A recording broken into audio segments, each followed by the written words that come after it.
স্বৈরাচারী সরকার প্রধান শেখ হাসিনার দেশ ত্যাগের ১ বছর পূর্ণ হতে চলেছে। আন্দোলনের মুখে ক্ষমতাচ্যুত হওয়ার পর দল হিসেবে আওয়ামী লীগের কার্যক্রম নিষিদ্ধ ঘোষণা করে অন্তর্বর্তীকালীন সরকার। এরপর থেকেই দলটির নেতাকর্মীদের প্রকাশ্যে কোনো রাজনৈতিক মঞ্চে দেখা না গেলেও গোপনে দেশে বিদেশে তৎপর ছিল বলেই গোয়েন্দা রিপোর্টে উঠে এসেছে। আর সরকার বিরোধী এই রাজনৈতিক শক্তির গোপন তৎপরতা, সম্ভাব্য সহিংস পরিকল্পনার আশঙ্কায় এবার ১১ দিনের জন্য বিশেষ সতর্কতা জারি করেছে পুলিশ সদর দপ্তর।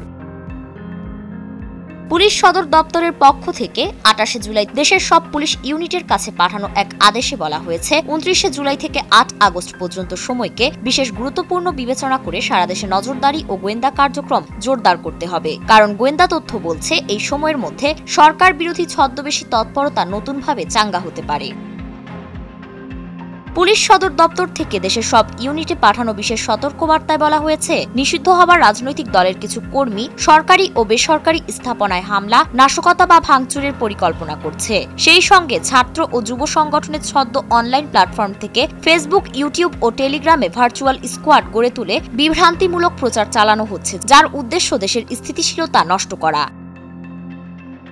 এই প্রেক্ষাপটে নিরাপত্তা নিশ্চিত করতে ২৮ জুলাই দেশের সব জেলা ও মহানগর পুলিশ, বিশেষ শাখা গোয়েন্দা পুলিশ, সিটিএসবি ও সাইবার ইউনিটগুলোকে বিশেষ নজরদারির নির্দেশ দেওয়া হয়েছে। বাড়ানো হয়েছে মোবাইল টহল, শুরু হয়েছে যানবাহন তল্লাশি। গণপরিবহন, বাস টার্মিনাল, বিমানবন্দর, রেল স্টেশন ও গুরুত্বপূর্ণ সরকারি স্থাপনাগুলোকে রাখা হয়েছে নজরদারির আওতায়। একই সঙ্গে গ্রেফতারি পরোয়ানা ও সন্দেহভাজনদের উপর গোপন গোয়েন্দা নজরদারি বাড়ানো হয়েছে।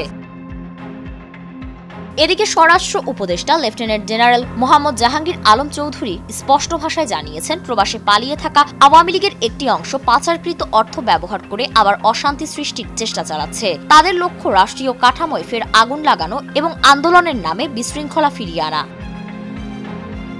পুলিশ ও প্রশাসন বলছে, নিষিদ্ধ হলেও আওয়ামী লীগের ছাত্র ও যুব সংগঠনের অনেক নেতাকর্মী এখনো অনলাইনে সক্রিয়। মাঠে না থাকলেও তারা ভার্চুয়াল স্কোয়াড গঠন করে গুজব ও উস্কানিমূলক প্রচারণায় ব্যস্ত। এই প্রেক্ষাপটে গোটা আইন শৃঙ্খলা বাহিনী এখন হাই অ্যালার্টে রয়েছে। শুধুমাত্র রাজনৈতিক দৃষ্টিকোণ থেকেই নয়, বরং সম্ভাব্য নাশকতা প্রতিরোধ, জননিরাপত্তা নিশ্চিত করতেই এমন কঠোর সতর্কতা গ্রহণ করা হয়েছে। ফারিন রহমান প্রীতি, নয়া দিগন্ত।